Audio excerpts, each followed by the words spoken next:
Mark, thank you so much for doing this session. Now, Mark Batres, you might be the fastest runner we have interviewed on the Race Base podcast yet. And you have been running competitively for almost 30 years. You're also the world's toughest murder champion in 2021. You're an elite obstacle course race and running coach as well. Now, what I really like is that you have passion for mechanical engineering, your family is extremely fit, and you do lead a really active, healthy lifestyle. Now, you will be competing exactly a month from now at Tough Mudder Infinity in the Kingdom of Saudi Arabia. So really appreciate, you doing this session. And I'm pretty much sure our listeners in UAE will definitely like to learn something about you. So thank you so very much, Mark, for doing this session. Yeah, thanks for having me. I appreciate it. Now, before we kickstart this episode, just wanted to check, Mark, how's your day been so far? And what is it that you're expecting in 2024? Are there any specific races that you're looking forward for? Right now I'm just focusing on Lula. Just that Tough Mudder race. That's my major focus right now.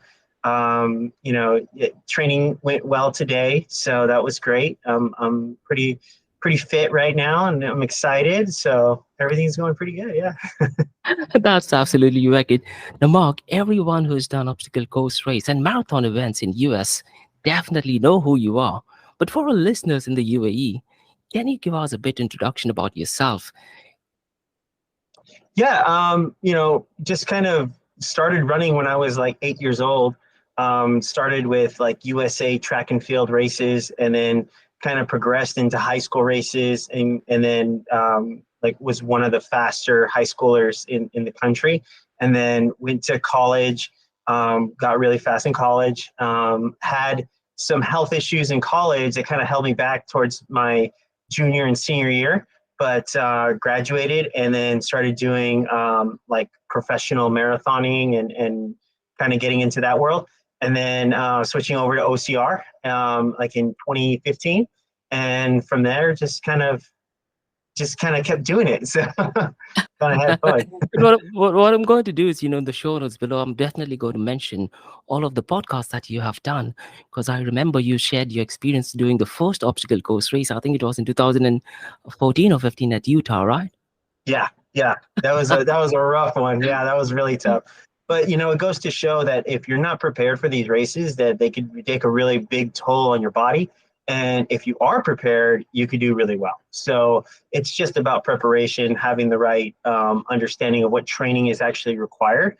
Yeah. I made a lot of mistakes in training, like in 2015, 2016, and didn't get it right until like 2017, where I realized like I need a lot more rest from this type of training because it's so intense that you need more rest days in between efforts, or else you're going to get super tired. So kind of helped me out and helped me with my coaching and everything. So it's been a great journey. Yeah. And am I right in saying that you're a Spartan pro athlete going back to 2017 as well? Yes. Yeah. Because most of the athletes in UAE, they might have done Spartan race probably in 2018 and 19. So, if you were to compare their journey with yours, you're definitely leaps and bounds ahead. So, thank you so much for sharing your experience. Now, Mark, I know what your PBs are, but I really want you to tell our listeners what your PBs are on 5K, 10K, and half marathon, and even full marathon. And the reason why I have a co host for this particular podcast, and I told him your 5K PB, and he typed really. And I told him your 10K, he typed really with everything in capital. And I told him the marathon, he was like, no way. So why don't you tell our listeners about your PBs? Yeah, my 5K, I believe, is a 14:28. My 10K is a 29:25. My half marathon is a 105:42. And my marathon is a 2:19:07. Yeah. 21907. Yeah. And I was listening to your podcast where you were talking about how difficult it is to cross the 2 minute and of 2 hours and 5 minute mark, isn't it? Yes. Like even in my training and everything, like I thought like if everything went perfect and I had a perfect day and everything was like kind of like everything went right, I thought I could run like a 2:12. And a lot of the guys that were faster than me were just naturally faster than me, like because of their abilities in the 5K and the 10K. So like to me, it looked like a 205 would be like ideal or possible, but anything under that would be pretty impossible. So, So, what was your immediate reaction, when you found out about someone broke the 2 hour barrier? oh, I just uh, kind of like I was nonchalant about it. I didn't. Uh-huh. I'm not impressed by it because I think it's based on synthetic. It's Yeah, like I believe that most likely if you're under 204, you're most likely on some type of drug or some type of synthetic that's making you faster.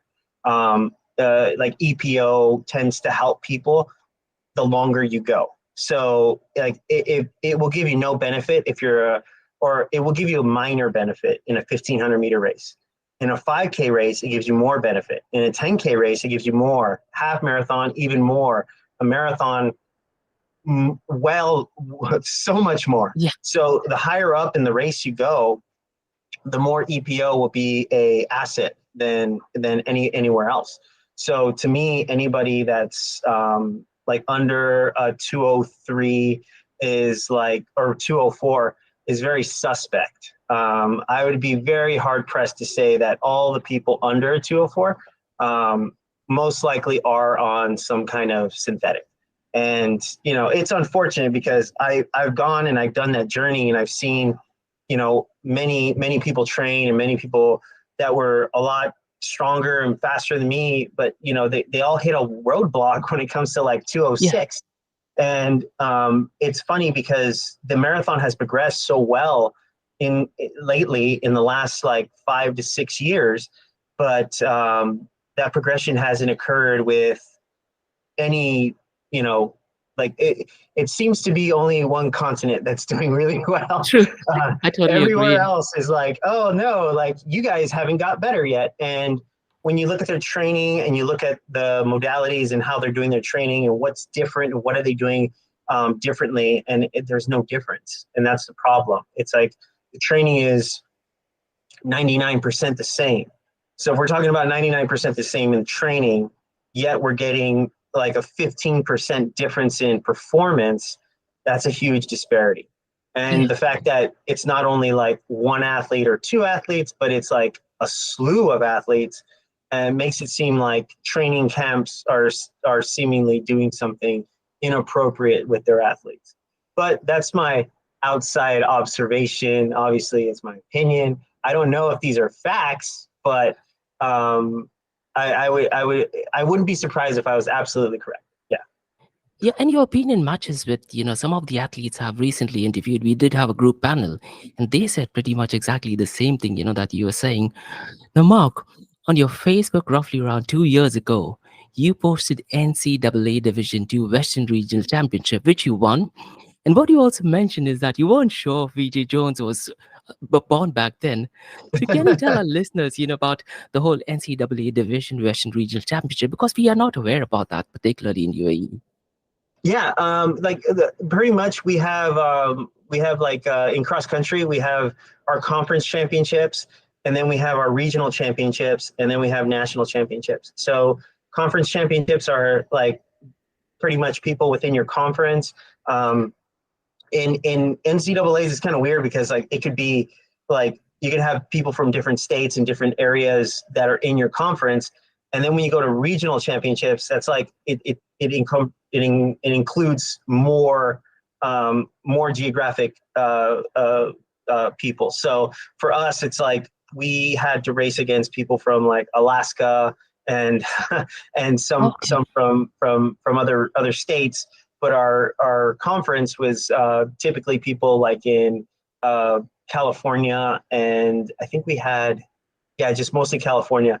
But so like all the Western region, when we did Western Regional Championships, it was now we incorporate more of the states and more of the qualifiers from other conferences, and then I think it was like the top 3 or 4 go to national championships in terms of teams and individuals and all that stuff. Yeah.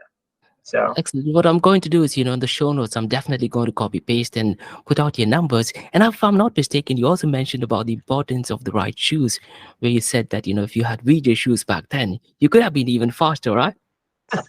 yeah, I mean, back then it was like I think like the running shoes were okay. I mean, they weren't bad. It's like and the shoes I would probably pick would have been relatively similar. But I think that shoes nowadays that are making a big difference are like training shoes, because like back then it's like the training shoes weren't as they weren't as good. I mean, nowadays we have more cushier shoes. We have better technology to keep us injury free. So I've noticed that like when I get going and my training starts to really flourish and start to really like come into its own, it's like I get injured less now than I used to, because back then it's like my shoes would last like maybe a month, and then that was it. I had to get rid of them, and I'm like, wow, that's like nowadays it's like, oh, they last a little bit longer than that, so it's a little better. Yeah. And am I right in saying that you're the face of VJ shoes as well? Because you tend to advertise that quite a lot as well, right? Well, right now, like they kind of did a pause with all their sponsorships. So right now, VJ Shoes, I don't believe they sponsor anybody. They kind of Okay. just pause on everybody, and that was since last year. So every once in a while, I'll talk about them because I'm like, they're a great company, and I just want them to do well. So I'll Absolutely. just Yeah. I'll just mention them, and I just kind of give them some love. But yeah, right now, I think they're paused on everybody. Yeah. Yeah, and you mentioned about company, and what I did listen to one of your episodes. I think it was with The Answer Is Yes, where you talk about turning your sport into business. Now, what I tend to do is, Mark, I try to identify, is it your passion and is it something that you're good at? In your case, clearly the answer is yes for both. So talk to us about what is it that podcast all about, because you discuss how you turn your sport into business, right? Yeah, like pretty much it was like it kind of led to the fact that a lot of people were asking me for coaching in the space of Spartan racing, and a lot of people were asking me for coaching outside, like at 5Ks and stuff like that. So I was just like, wow, I keep getting asked like to coach people, and instead of just saying no, I'm going to focus on my own things and my own stuff, I was like, you know what, I need to really take this information and do my best with it. So I started doing more research on what app I was going to be on and what I wanted to do. And then I started saying yes to all these people and saying like, yeah, I'm going to coach you. I have knowledge that you want and that you can benefit from. So absolutely, like I will coach you, and I will do my best to give you the information as easily as possible. And now we have a great product. We have a great service that we provide to people, and it's been great. So yeah, it's just taking an understanding of what you do, and this could be anything you do in OCR and sports or anything. It's like, you know, sometimes you wear like a shirt or something and people like it and they're like, hey, where'd you get that? Like, oh, it's mine. It's like, oh man, I really want one. Like, can you make me one? Say yes, like go for it. You might be starting a business that you didn't know that needed to be made, but Yeah, stuff like that happens all the time. So most of the time I tell people, if you like it, most likely so someone else is going to like it too. But very true. Yeah. so like with me, I took it as, I could provide people with something that I'm really passionate about and want to give to people anyway. So to be able to give good training is one of my passions in life.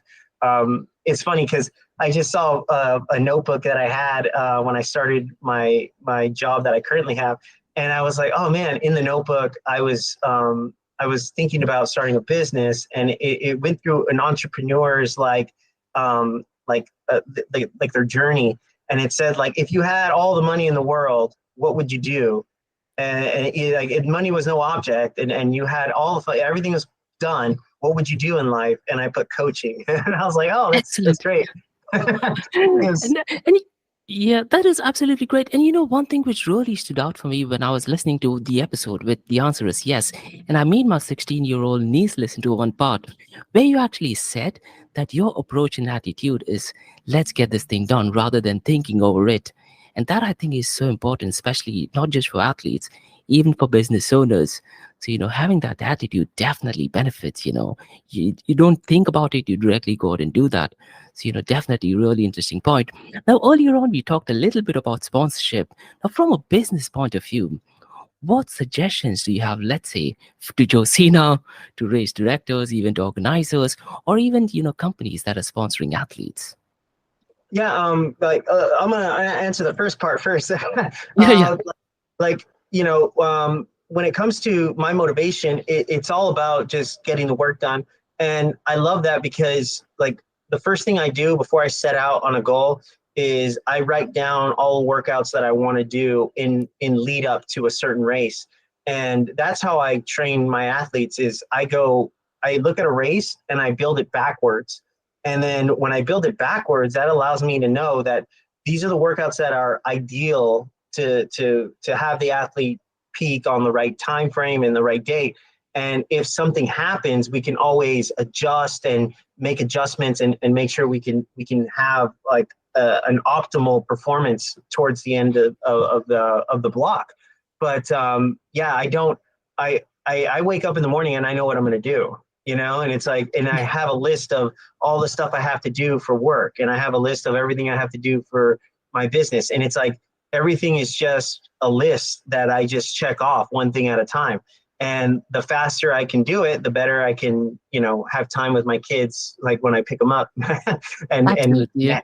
and have time with them. So for me, it's just like if you execute and you have a direct objectives, that's better than like an overall like a wish or a plan. It's like, oh, I want to, if you're an entrepreneur and you're telling yourself like, oh, I want to make $1 million, and it's like, well, what does that entail? Like in your space, that might mean that you have to get like 100 clients or 100 people.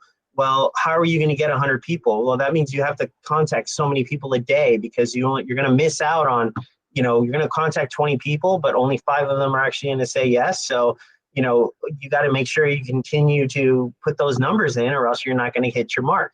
So making clear objectives is very important in every facet of life. So if you're doing the right objectives, it just makes things easier, because it's not a matter of motivation. It's just a matter of, this needs to get done. Like, it's just like, oh, I wake up and that has to get done. It's not like, I think people that are like, I need to get motivated to do something. It's like, well, if you have to get motivated to do something, then that means you're not motivated for your goal. Like, your goal should be the motivation. And if that's the motivation, then all you need to do is the task. If you accomplish the task, then you get your goal. That's the motivator right there. That is an So excellent and powerful advice, especially even for businesses as well, right? Especially for startups. I definitely 100% agree to that. yeah, and I mean that kind of like, it just lets you focus in on what needs to be done.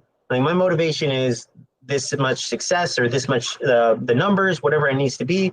All right, let's execute. Let's do this. Let's do these tasks that I need to do today, that I know that in the quarter that they have to be done. So this is what I got to do. So And that and what I'm liking is, this is where your management experience is kicking in as well. yeah, Definitely beautiful. Yeah. yeah, absolutely. Yeah, and in terms of advice, like in terms of what OCR, like what the space is doing, and how it's working right now, I think a lot of the issues like affecting OCR right now is like, COVID had a big effect on what's going on with OCR. Like right now, there's like not that much emphasis in North America on the professional series and all that stuff. So it's not going to be as big as it used to be. To me, I think that's where the strategy is, where they're going right now. But what Spartan has decided to do is, instead of have like 25 or 26 events in a year, they're pushing it to more like 40 events in a year in the United States. So at least we know where our, like, all that prize money and all that stuff, we know where it's going. It's going into creating more events. And so that's where Spartan has decided to spend their money, is to spend money in creating more events. My only advice for them is to make sure that they are very lean and modular in how they actually put on the event. They should try and do their best to be efficient and cost effective in actually putting on the event as possible. So meaning like a lot of their cost comes into rental of the facilities and rent and outsourcing of the building crew and all these things. With how many events they have this year, I mean, it might be even more prudent to have a building crew inside, like inside Spartan race or something like that. So it's like they have to look at these different cost saving opportunities and really think about the modularity of their actual obstacles and try to make them as concise and as modular as possible. Because right now it's like a traveling circus with them. They Yeah. have these huge big rigs and they come in and they put on these events, but when I see it, I'm like, you have to put this all together with huge scaffolding things and all these apparatuses. And I'm like, big cranes and forklifts and, huge machines that dig out the ground and all these things. And I'm like, that all those things cost money. And that's the big cost when it comes to OCR. And if they can reduce that in any way and have it so it's a little bit more modular and a little bit more cost effective, that would be better than for them to do it the way they've been doing it. So Yeah. that's, I mean, I just see that when I walk through the race, I'm always looking at how much things cost and where the costs are, and that's just how my mind works. So when I'm walking through the venue, I'm like, oh, that's a lot, that's a lot, that's a lot. I'm like, I'm already putting estimates at like, like that's like $200,000 to put this dang thing on. Like, this is a lot of money. Like, they Yeah. really should lean this up. And if they did that, they would do a lot better in terms of, being able to not only have this much events, but being able to still have professional racing and still have like the professional scene still going on. I think they're making a big mistake with like charging people for like photos and stuff like that. I'm like, that's not smart, because a big part of why people got into OCR was because of the marketing plan. And the marketing plan was being organic, the marketing being organic, and people sharing their stories about them doing the races themselves made it accessible to other people in their circles, where they're like, oh, that's a great idea. Maybe I should try that too. So I think that is, what the focus should be on when it comes to their marketing schemes. Like right now, I'm like really disappointed with like, they're trying to be like Red Bull right now, where they're like, oh, look at this extreme stuff on our Instagram. And I'm like, this is not OCR. Like OCR is, our community. It's everybody focused in on doing something amazing. And then it's funny because like you start a race and you're just like, I'm here to have fun. And then in the midway through the race, you start meeting people you didn't know. You start Yeah. helping people you had no idea like you were going to help this day. And they become inspired, and like it's their first time, and you're helping them. And by helping them, the next time they do a race, they help someone else who's doing it for their first time. And it's just like a trickle effect. And everyone just like has so much love and appreciation for each other that it just like it's just so I like going to these events because it's like it feels like a big warm blanket. It feels so good. And I'm like, that's what the marketing team needs to focus on, because that's what OCR is. It's not this extreme like, oh, crazy stuff, like look at this crazy stuff. I'm like, that's not really what OCR is. OCR is really about the community itself. And Red Bull doesn't have a community. Red Bull's a beverage. It doesn't have anything. So they had to associate themselves with anything, which it was extreme. So they said, let's do an extreme marketing scheme. And it worked for them because they don't have anything associated with their brand. It's just a beverage. True. So it's nothing really. So a marketing team saying like, okay, we have nothing, create something out of it. Okay, let's do some extreme events and hire people and do extreme stuff. And that'll be our thing, is extreme, crazy stuff. Okay, that's what Red Bull does. But it's Spartan and Tough Mudder. You have a community, you have an ethos, you have something to actually sell and promote. It's more than just a beverage. So it's like they really need to shift their marketing into like how OCR changes you as a person, not just oh, it's just this generic event that you're going to do. It's like, no, this event could change your life. Like, don't you want your life changed? It's like, oh wow, yes I do. Like this will be fun. So that I think that's the miss that most of the organizations are doing right now. But that's it. Definitely great advice. And am I right in saying, Mark, that in US they charge for spectators as well, and for baggage drop also there's like a charge for it? Has that Yeah, always been that way, or they kind of bundle it up, so okay? they incorporate that in the price of the ticket now, which I see. Okay. yeah, so it's a little better because I think people didn't like the fact that, oh, now you have to spend another $5 and another $5 and another $5. It's like just put it all in one price and then offer it all in one thing, and it would be a lot more streamlined, which they've done. And I think a lot of people like that a lot better than having to have like, oh, you swipe your card at the baggage check. It's like, oh, great, now I got to pay for this, now I got to pay for that. It's like it's all included. So now they're like, oh, this is way more streamlined because now we're not collecting money when people are parking, they just parking, and it's just getting things done a lot quicker. Yeah. Yeah, and the things that you mentioned, regarding the cost associated, let's say for digging up the ground and the massive rigs, I think that is an area which hybrid fitness has captured on. And they're doing hybrid events, and DECA is also part of that. And towards the later part, I just have one teeny tiny questions regarding hybrid events. Now, Mark, talk to us about your training.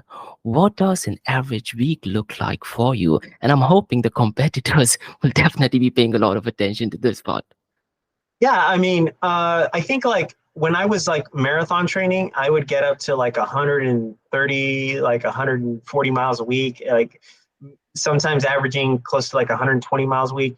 I don't do that anymore. I'm pretty old now, so I kind of scaled that back. I typically do somewhere around like 80 miles a week, and I don't put in a lot of like longer efforts like most people do. I kind of cap it.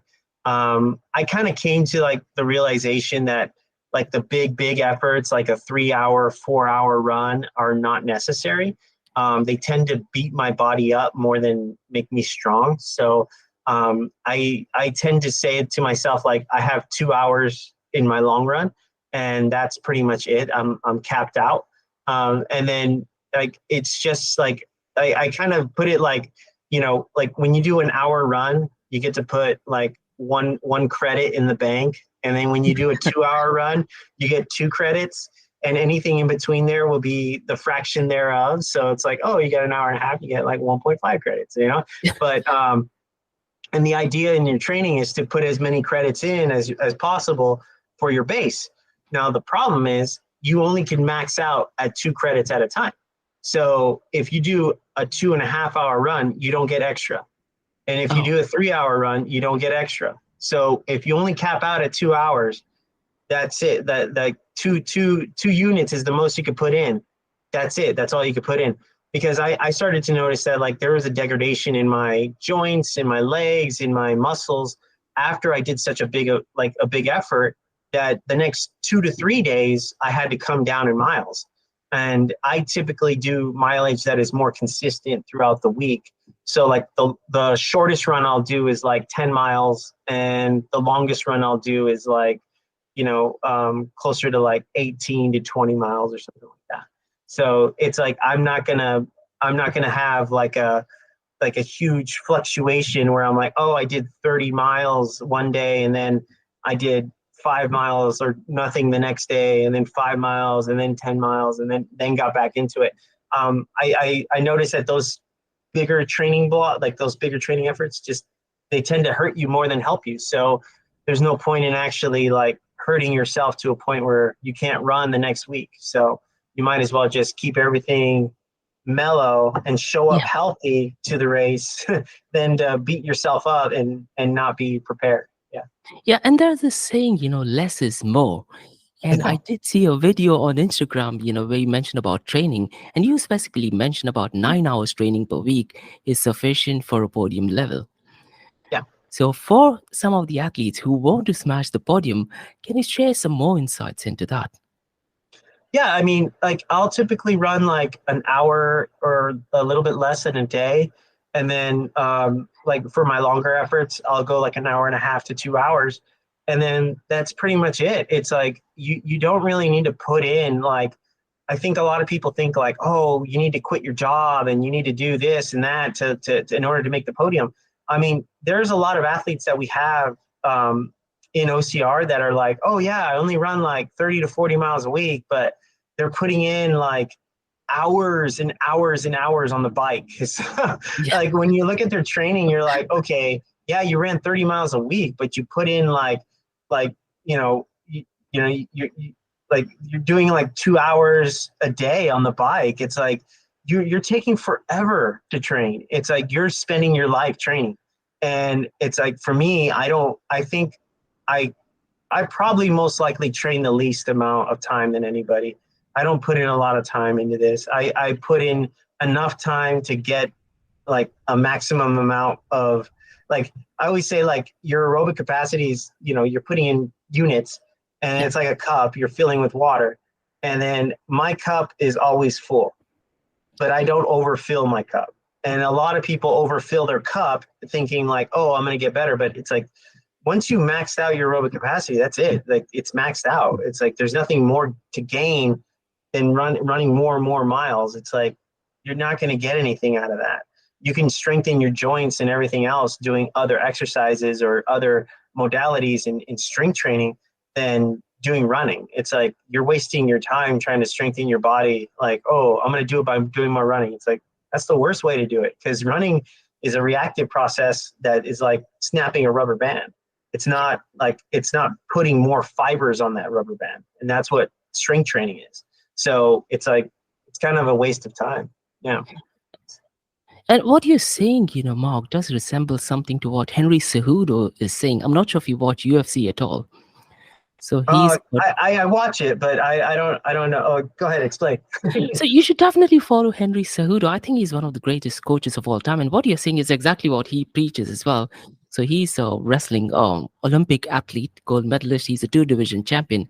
What he's actually worried about when he's coaching is when they are reaching optimal performance. And he's Right. actually noticing is, that during the fight time, just few days before he's actually, and based on his experience, everyone is overtraining. So what he does is, he tries to tell them, less is more. And you can see the expression when he's actually saying that he genuinely does not like when people are overtraining. So, and all the points that you said does make a lot of sense. He's also focusing on lesser duration, but going with full intensity as well. And what I wanted to know is, Mark, do you follow a similar approach? Let's say when you're doing a North American series or Savage Elite Race series, or for the upcoming Tough Mudder challenge as well. Yeah, I mean, my approach is pretty consistent. Like I don't really change up too much. And the reason why is because like I know what's going to keep me healthy and I know it's going to keep me strong all the way up until the race. So like the only time I'll change things up is if I have like a small little injury or if something comes up, like I'll change my training up to handle that. And then after that's completed, then I'll get back into my normal training. Yeah. I try not to change it up too much because it's so effective. Like I get in shape really quick and everything starts to go, it starts to get better and better. And then after that, it's like I get into peak physical condition. And then once I'm at peak physical condition, I just prepare myself for the race. Yeah. That's absolutely great. And Mark, I was listening to one of your podcasts where you're talking about Spartan race and obstacle course race, essentially in general, is similar to a Rubik puzzle. And there are different elements to obstacle course race event, not just running. So can you share some lights into that? Yeah, because like you know how you have a Rubik's cube, and if you change certain aspects of your training, so you're focusing on one side, which is like could be your running, and you neglect your strength, then it messes up the other side. So it's like you really have to understand once you start to work on your running, it's like you can't neglect your strength or your grip work or any of the other things, but you can let those things like kind of take a back seat, but keep them in mind so that when you're working it and you're working on getting better at one thing, you're not neglecting those other assets and those other modalities. So making sure that you're focusing on every aspect of OCR while you're building up, your aerobic capacity. Fantastic. Now, Mark, you've done several obstacle course race and trail events. Is there a specific event that stands out for you personally? Oh, I mean, my favorite event's been the world's toughest. Like Yeah. that was awesome. Like get that whole experience was just it was amazing, especially having my family as my pit crew and everything else. It's like even today, like this last Christmas, like we had our you know we've had our family get together, and you know we just like we still talk about it, and we still like bring it up because it was such a bonding moment for my family. So it was great. Yeah, I mean this is the best experience I've ever had in And a I race. think you put out a long post as well explaining what that felt, right? Because based on your 30 years of experience, that might be the most iconic moment. Am I right in saying that? Yeah, yeah, pretty much. I mean, I've always wanted to win like a really big race and just have a like just feel awesome the whole way through. And that was pretty much that race. I was like, I felt great from the start and all the way to the finish. Like, I only had like my hamstring started to hurt towards the end, but I Mhm. made my last lap like pretty good. So I felt like consistent throughout the whole entire race, and I was like shocked. I was like, oh wow, like I finished feeling good. Like, and my energy levels were actually really high when I finished.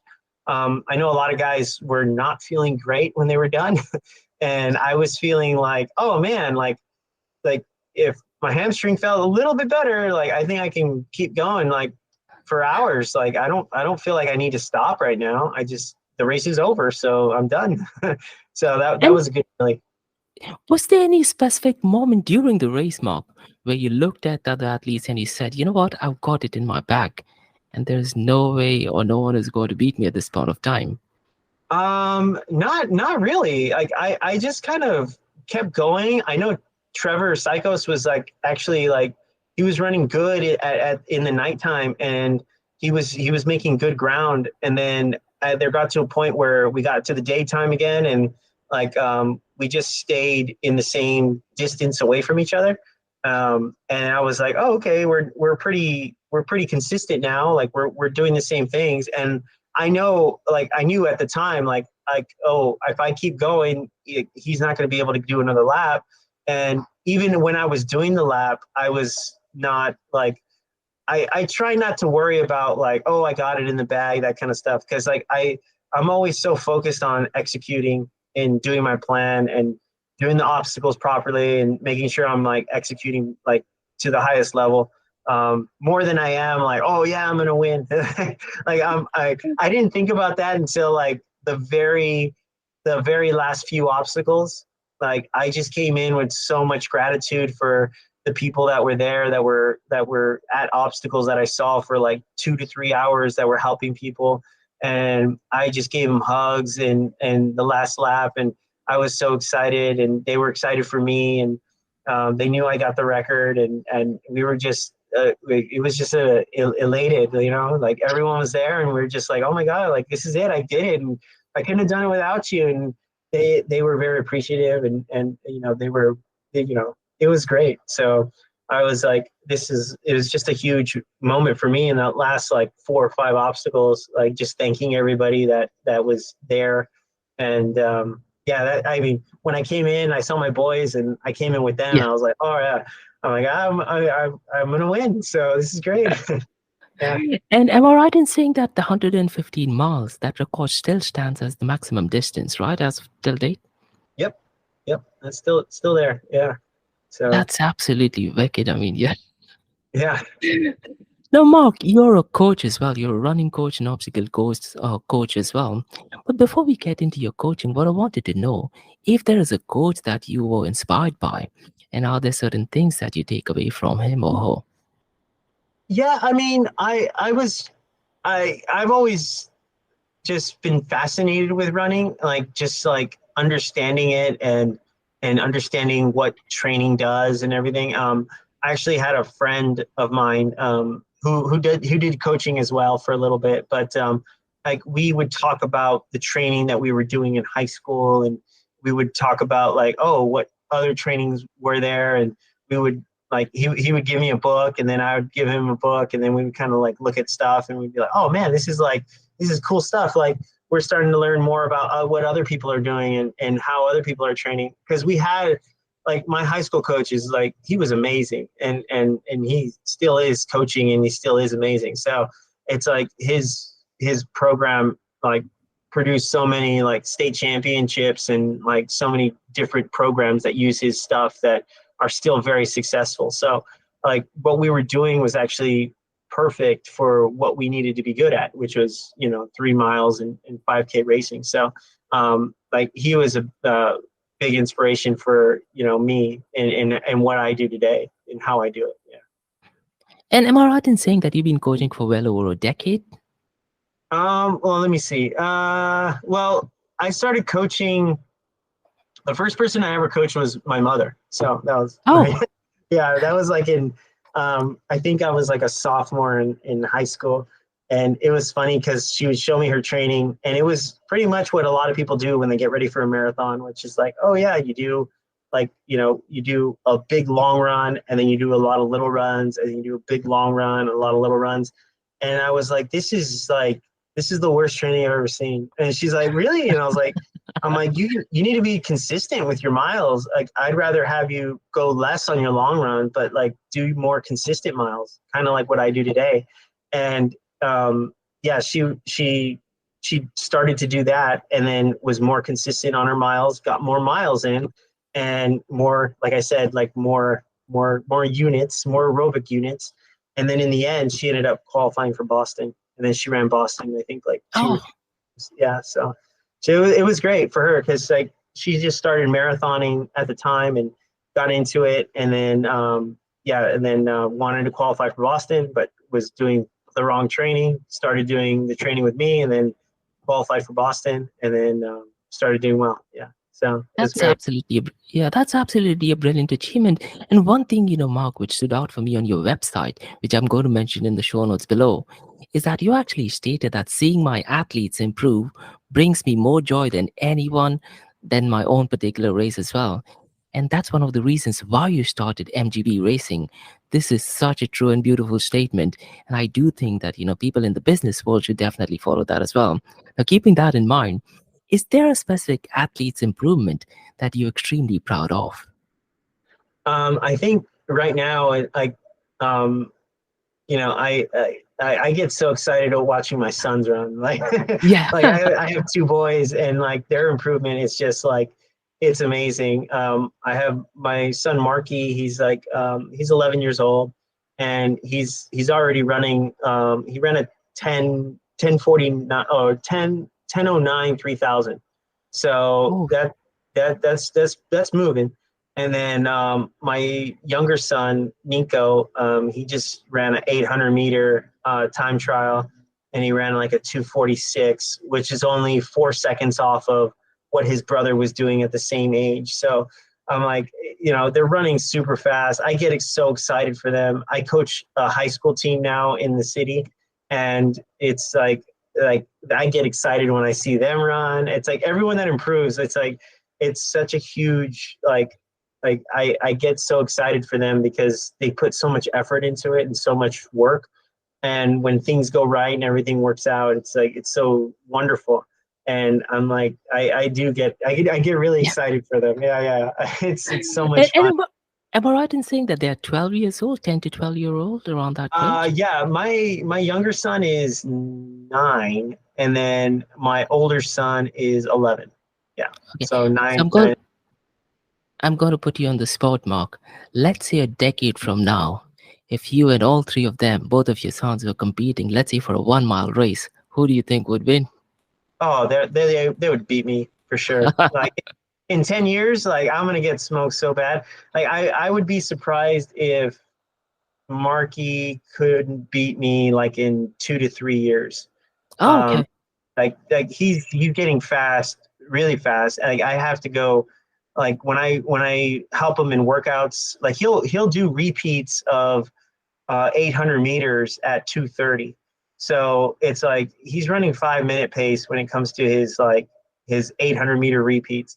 So I have to go pretty hard in order to beat him. And I'm like, in 2 to 3 years, he's probably going to be smoking me. Like I And already when see. he does, I'm Yeah. and when he does, I'm sure you're going to be happy. And this just reminds me of an episode that I did have with Yancy Culp. He used to run with his father. And when he was actually talking about it, he got a bit teary and he got a bit emotional because, according to him, that was the most best moments of his life. So, I think the experience that you're doing for him, I'm sure he's going to remember it for the rest of his life. So, definitely, definitely brilliant stuff. Now, regarding your coaching, Mark, that you have, that is MBG, is it mbg/racing.com? It's mgb-racing.com. Yeah. Perfect. I'll go ahead and mention that in the show notes below. Now, for the listeners and athletes from UAE, how can they benefit from your coaching experience? Do you offer like online session or video analysis as well? Yeah, pretty much we do everything's online. So we do remote coaching. So like we have an app that we work with. So you download the app and then all the workouts are on the app and it's pretty easy to do. I think we've trained one athlete so far from the UAE.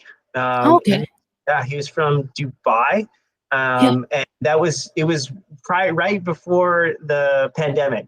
So right when the pandemic happened, he was like, man, he's like, I can't train as much as I would like to. And it kind of led to him like not training with us anymore.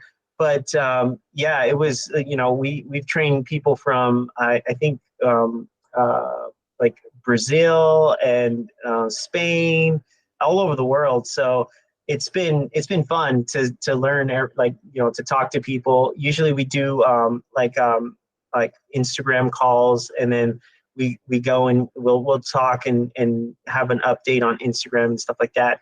And then for the most part, we just we coach people online, and then we also do the form analysis and stuff like that. It's kind of hard with like corresponding with like, okay, go and change this, okay, come back, and then the next week it's like, all right, now change this. But Yeah, true. in the end we get it done, and we've helped people do better form running over online correspondence. So it just takes a little longer. Yeah. True. But A- when we do personal training, it's like, all right, this is what you got to do. Okay, fix this, fix that. Bam, you're done. It's like, all right, cool. Exactly. And lately, Mark, there's hybrid events picking up, and there is an High Rocks event coming up in Dubai as well. So do you offer training, let's say, for hybrid events as well? Yeah, we do. We train a couple people that do hybrid events, and it's been pretty good. We've had them improve like a couple minutes on their times. Yeah, it's like we just haven't promoted it too much, like that we do hybrid racing like training, because like I haven't done one myself. It's like I haven't like done I've done simulations, but I haven't done an event. So I'm like, oh man, I really got to get out there. I might actually do a DECA fit this year. I'm thinking about it. So that might be something on the horizon. Yeah. I think you definitely, definitely smash it because I was listening to one of the episode where you're talking about double sandbag carry. So if you could do that, I'm pretty much sure, Deck of Fit is definitely up your alley. Now, Mark, let's talk about Tough Mudder Infinity. Tell us, how did you find out about it? And what are your thoughts about Tough Mudder Infinity in Saudi Arabia? What was your initial reaction when you found out about it? Yeah, like at first, I didn't hear anything. I was getting kind of ready for World's Toughest, and then they kind of let us know that the prize money wasn't as much as it was going to be, and I was like, okay, looking at in looking at when I race, it is a big effort in what I do, and I have to look at everything like from every angle. And then at the time, I was looking at it from like I would be coaching high school at the time, and I was like, well, I'm coaching high school, and in that week, I have to actually go to league finals and do coaching for league finals and that stuff.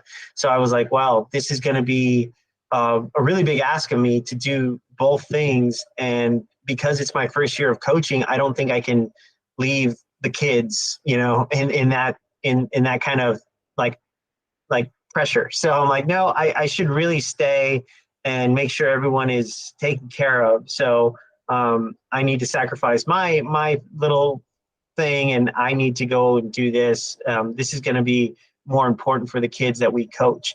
And I think it was a great idea, and it was a great sacrifice that I made because like in the end, all the kids that I coach, they responded really well, like well into the playoffs of the cross country running.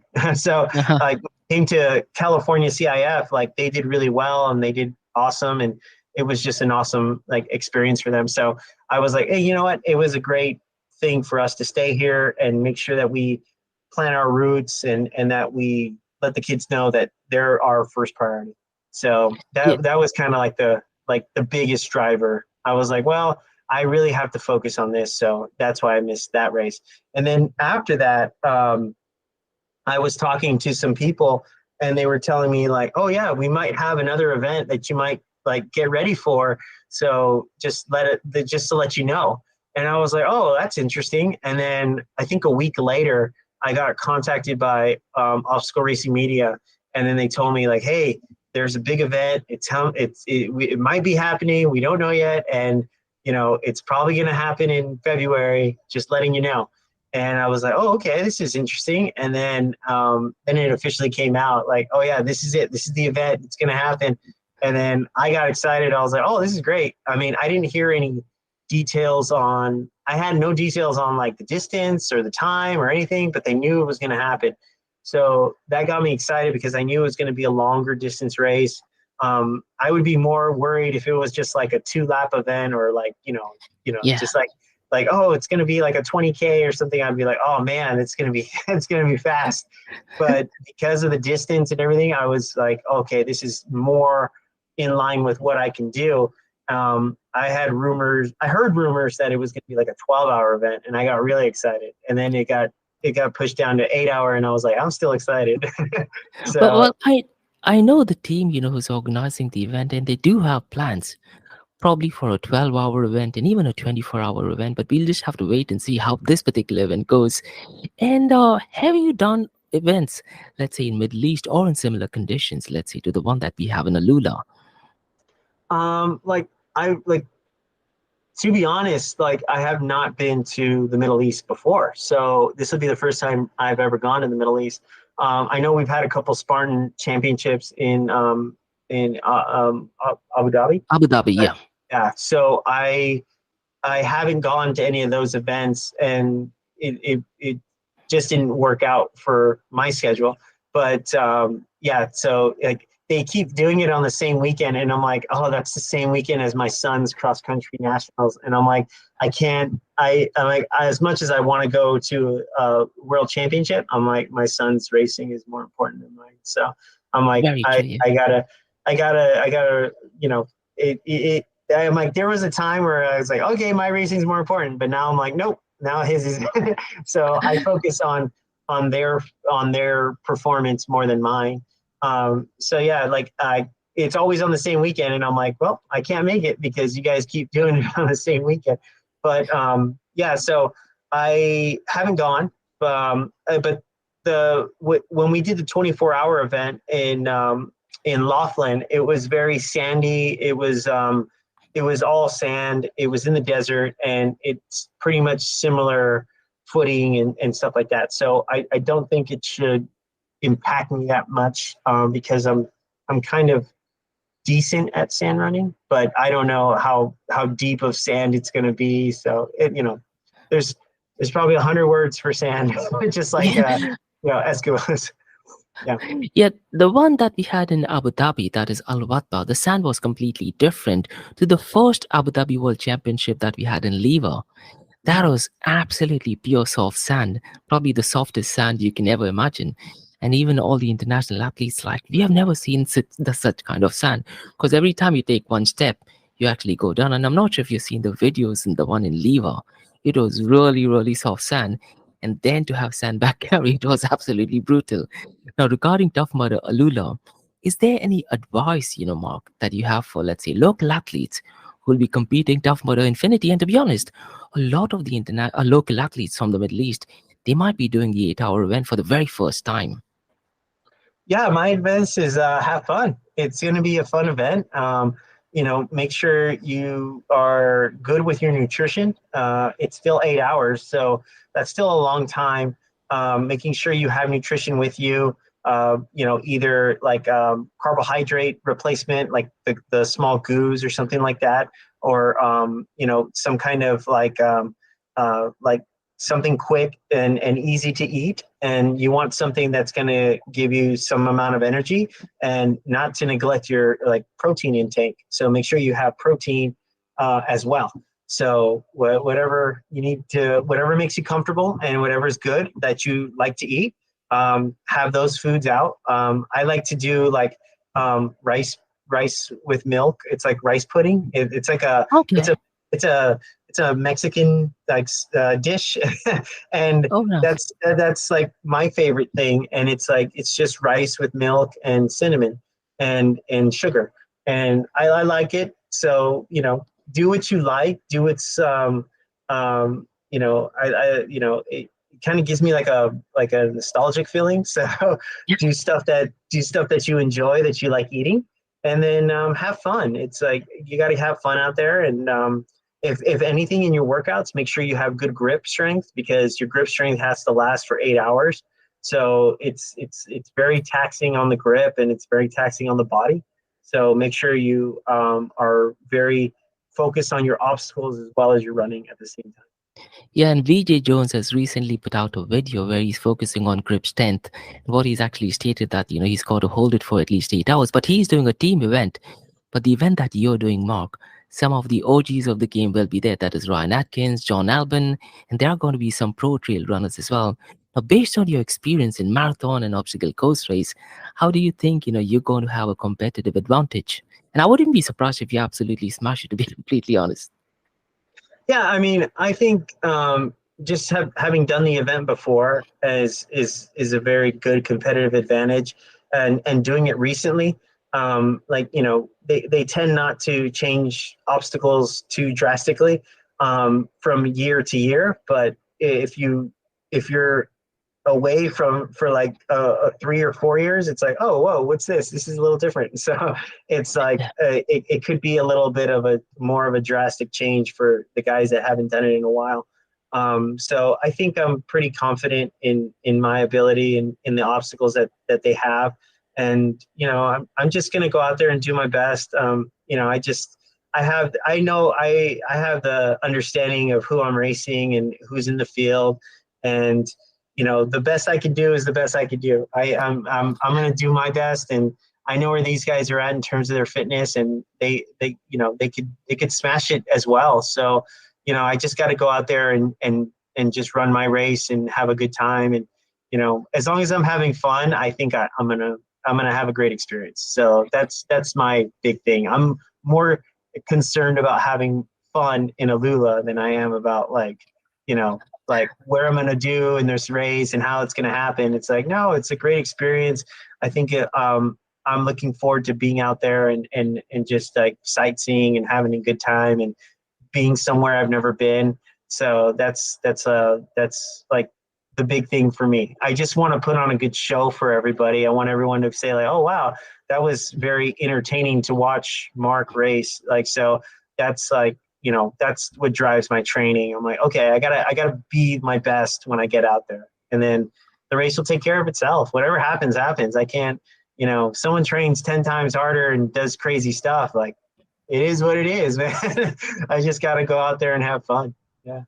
And Mark, I was speaking to the organizers, and one thing what the organizing team is focusing on is the experience, especially for international athletes. They want to make it a lifetime memorable experience. And will your wife and kids be joining us as well for the Tough Mudder Infinity in Alula? My wife is going to be there. My kids, not so much. Yeah, it was just they're going to be missing a lot of school this year. So I was like, oh, this is going to be a little bit too much on them. And right now, we just came back from a vacation from Europe. So I'm like, Mhm. oh, they kind of missed a week of school already. So I'm like, oh, I can't miss a week and then come back next month and miss another week. I'm like, oh, that's going to be really bad. So I was like, all right, we'll spread it out a little bit more. And is your wife going to be competing for the 8 hour infinity as well? Because she's a phenomenal athlete as well, and definitely an elite category athlete, right?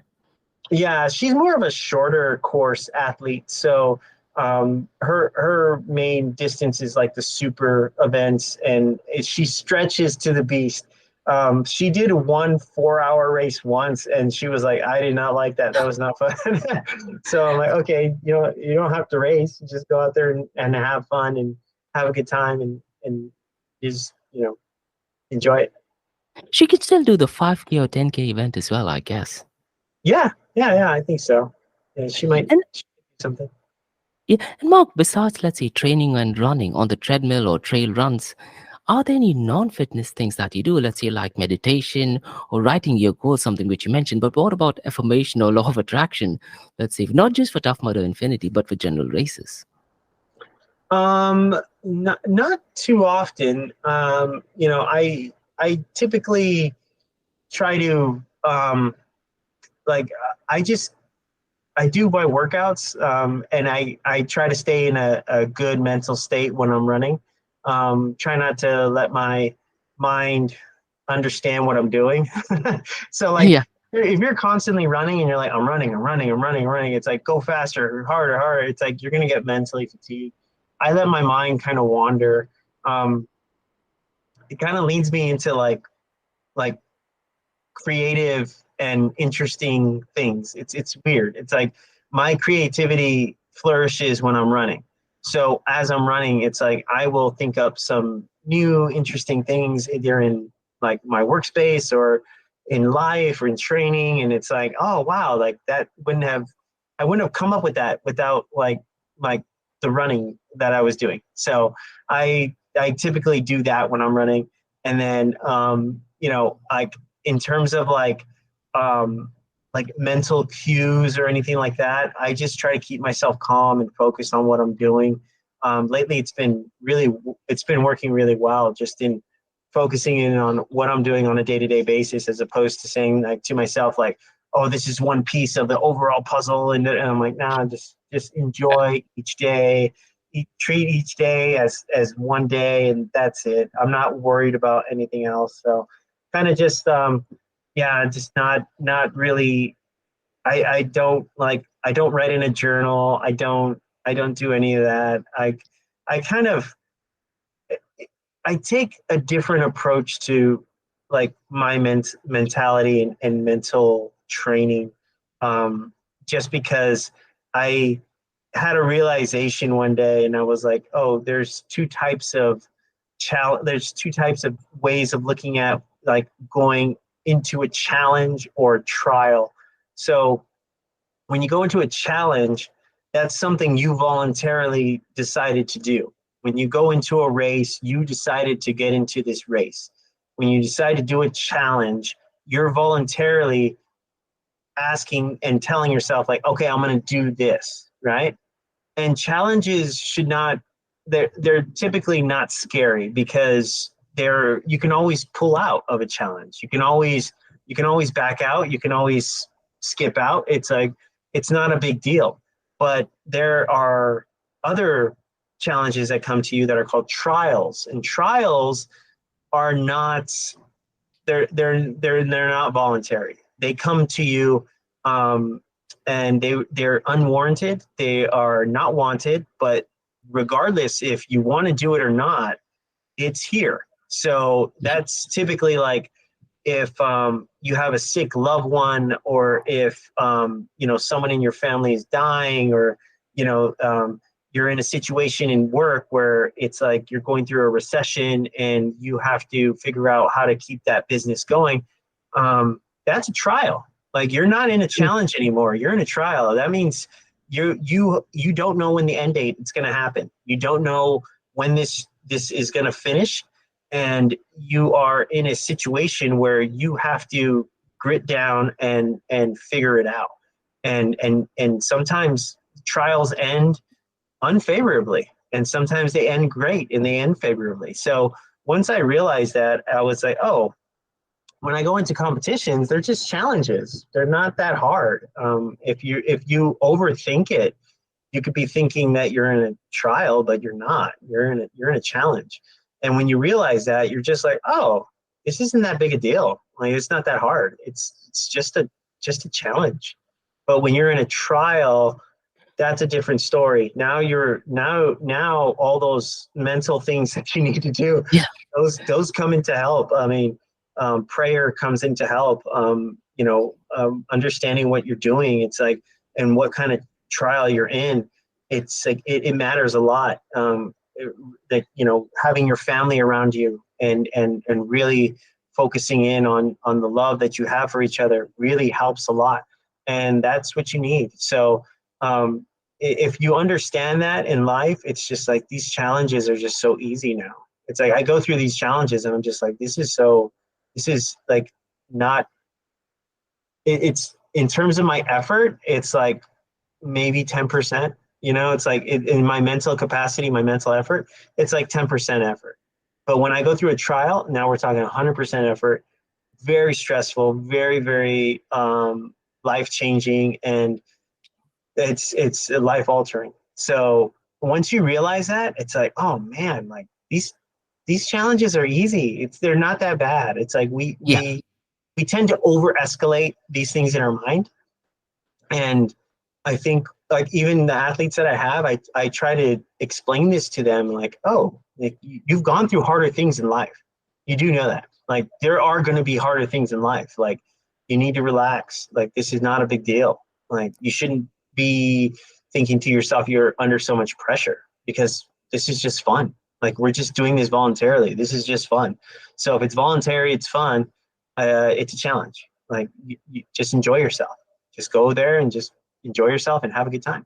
So that's how I look at things. Yeah. That is definitely really wise wisdom. And what I think is that is purely what a championship mentality is.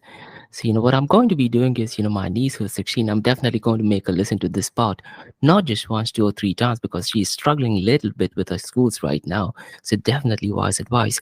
Now, Mark, something what I wanted to ask next is what we already touched base upon, and that is regarding Spartan Race World Championship in Anvatpao. Now, if I'm not mistaken, Mark, I could be wrong on this. This year, they have moved the date 1 week ahead. So if that is the case, do you think you and even your kids they will be participating? Because if I'm not mistaken, this year they have the Spartan Beast World Championship as well. Yeah, I mean that does sound enticing. Yeah, I mean the fact that the date was moved, it does make it does make it a little bit more possible in my schedule. So yeah, I'm definitely gonna look at it and figure it out and try to make it work. Yeah, it's ideally like we could do all events and everything in life, but sometimes we have to make concessions. So it True. is what it is. But I'll try my best to get out there before they change the site, because most likely they're going to change it in like in probably 2 to 3 years. So you Yeah. know if you miss it, you miss it, and you never do it, you never do it, and it's like, oh man, I don't want to be like looking back and saying like, oh man, like I didn't get a chance to do that, like I really should have did it. And I'm like, I really want to get out there. Yeah. Yeah, if at all you were to do it, I definitely do think you should probably run a running clinic as well. Because I think last year or year before that, Ryan Atkins, he did have a running clinic after the World Championship as well.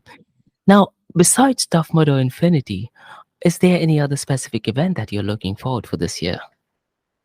Right now it's just the Tough Mudder Infinity has really got my focus. After that, I'm just gonna I'm looking at other like ultra trail races and other events that I'm getting ready for. I'm looking at possibly doing some other like OCR and hybrid racing and stuff like that. So just kind of keeping my eyes open and seeing what's possible this year.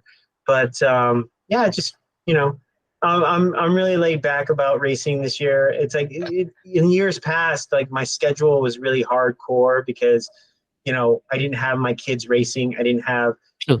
it's like there's a lot of different requirements now. Like now, I think I coach in terms of kids that are like in elementary school. I think I coach around 60 kids there.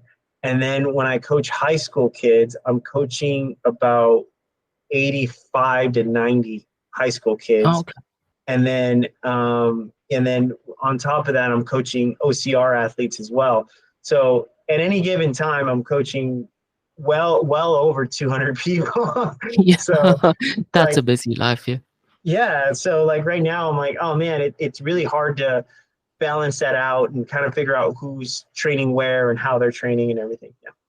Now, I just have one question which I thought of right now. And what are your thoughts about Barkley Marathon? Do you think if you get a chance, you'll definitely go in for that as well? I don't know. It's like it seems like everyone gets torn up pretty bad in that race, like with all the Yeah. thistles and like the vines with the thorns in them. Yeah. I'm like, oh man, it seems like I'll get more torn up than I would like having a good time. So, like, I definitely want to do events that are fun, that are exciting for me. I'm trying to do my best to qualify for like Western states and stuff like that. Like, do some really like cool 100-mile races, maybe in the future. Trying to figure out what dates work with my schedule and the kids I train and everything. So, like I said, like definitely taking a back seat on my racing Yeah. and focusing on the kids now. But yeah, just trying to figure it out. Yeah. And we are almost done with the podcast session, Mark. Now, I have two fun bits of information. The first is actually a question. What is your favorite genre of music and why? My favorite genre of music. Dang. I would guess it's like just like rock and roll, Oh, alternative excellent. rock. Yeah, yeah. Yeah. So like some of my favorite bands are like The Strokes, Arctic Monkeys, and KG Elephant. Like those are my favorite bands. Yeah, but like you know, being from California, I gotta like Red Hot Chili Peppers. I was just going to say that thing. Yeah. But they have, if Yeah. I'm not mistaken, just few weeks ago, they have decided to break up. No, that was Rage Against the Machine. I'm sorry. Oh, okay. Yeah. I mean, to be honest though, my taste in music is kind of eclectic. I created a world's toughest playlist, and I had that playlist going for world's toughest. Like I had a little speaker, and then I had like Okay. going at the same time, and it had a bunch of different genres of music. I mean, I had hip hop in there. I have like hold on, let me see. Yeah, I have hip hop with like Kendrick Lamar, Lupe Fiasco, Big Sean, Drake, Ti, Game, Kanye West, Lil Wayne, and let me see what else do I got here. I got a Chance the Rapper, and then I go into my rock and roll stuff. Oh yeah, I got System of a Down. I Oh, yeah. got Rob Zombie, Slipknot, Rage Against the Machine, Corn, What Metallica. about Slayer? No, no Slayer. And then let's see what else I got. KG Elephant, Strokes, Red Hot Chili Peppers, Cake, MGMT. And then I go into my 80s kick. So then I got Duran Duran, New Order, Talking Heads, Billy Idol. It's like Bruno Yeah. Mars.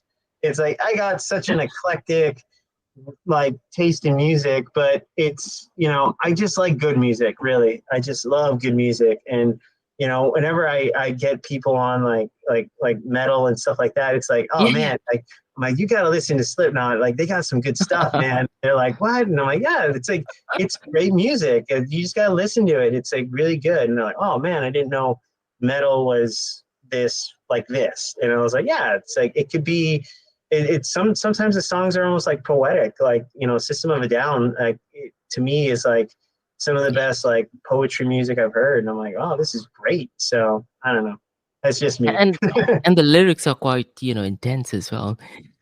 Yeah. Now, Mark, lately artificial intelligence has definitely taken the world by storm. Now, what I did, I took, the transcripts from the previous episodes that you've done. I took the Instagram information that you posted, and I put it on ChatGPT. And I asked ChatGPT. I have the ChatGPT 4, which is like a paid one. So I asked them to say what is it that they think about Mark Batres. I'm just going to read it out, and let me know if you agree to it or disagree to it. I'm going to read it out verbatim. So let's see Sure. what ChatGPT says. It says Mark Batres, beyond his athletic achievements, shines as a father, coach, and husband. showcasing a character that inspires. And as a father, he's dedicated and supported by a family, sharing his passion for running in OCR. They also say that his coaching philosophy reflects a holistic understanding, emphasizing individualized program and life lessons. And in his partnership with his wife, they share dedication for running an obstacle course race, and that serves as an inspiration. And Mark's positive attitude, resilience, and sportsmanship resonate, making his journey a beacon of motivation for those seeking to overcome challenges and lead a life filled with positivity. I just have two more sentences. And what ChatGPT, artificial intelligence, says is that Mark also knows a bit or two about Six Sigma and loves his work and sees work as a reward, not a way to reward. He is actively involved with an initiative called Run to Save the Sharks. And overall, he's a badass and fantastic human being. So, what are your thoughts about AI's thoughts about Mark Batres? No, pretty good, pretty good. I like it. I like it. No, And can you I try. I think the most important things in my life are like my family, my faith, and my kids. So it's like it's really great that it's like, oh, even the AI recognizes what I value in life. And when it comes to coaching, there's like a TV show I just recently saw. It's called it's been out for a while, but it's called Ted Lasso. And I'm like, Oh yeah. oh my goodness, like someone actually coaches like me. like, It is on like Apple TV, right? yeah, yeah. And I was like, oh wow, like a lot of the stuff that he talks about, just like, oh, like it's okay, like we lost, it's not a big deal. It's like, and then moving forward and getting better from and learning from your losses and just kind of moving forward with getting better as an athlete. And I always tell my kids, like, if there's anything in life, I'm like, there's one thing I learned later in life that I wish I would have learned when I was a kid. And it's never talk negatively about yourself. Never, ever, ever talk negatively about yourself. Don't talk bad about yourself, and don't talk negatively about yourself, because it doesn't help. There's no True. benefit from talking negatively about yourself. Calling yourself bad or like inadequate or anything like that is not going to help you become adequate or better. The only way that you're going to get better is if you change your habits. If you go out and say to yourself, oh, I need to do this. I didn't do this. Instead of yelling at myself saying that I'm a bad person or I'm bad at this or anything, I should take this as what I shouldn't do and change my habits. Now I need to do this. Okay, that's fine. I'll do that from now on. But the minute you start talking bad about yourself, you start bringing in a bad, this negativity in your life that you don't need. Like you just don't need it. So never talk negatively about yourself. Always be positive about yourself. Because if you're not cheering for yourself, who is, right? You That is definitely spot got, on. That yeah, is absolutely spot on. And some things that you're saying, is not just for obstacle course race and running, it's for our personal life as well. So, right. thank you so very much for that. And Mark, as we wrap up, is there anything else you'd like to tell or share with the audience, whether it's about your journey or upcoming races or anything else that you're excited about? No, pretty much. You guys got a big helping of my life and what I'm about and how I look at racing and everything. So, if you're going to be out there at the event, like say hi, like let me know you listen to the podcast and let's take a picture, let's hang out and enjoy racing and have a good time. Yeah. That's absolutely brilliant, you said. And thank you so very much for doing this. Really, really appreciate it, Mark. No, thank you. Appreciate it.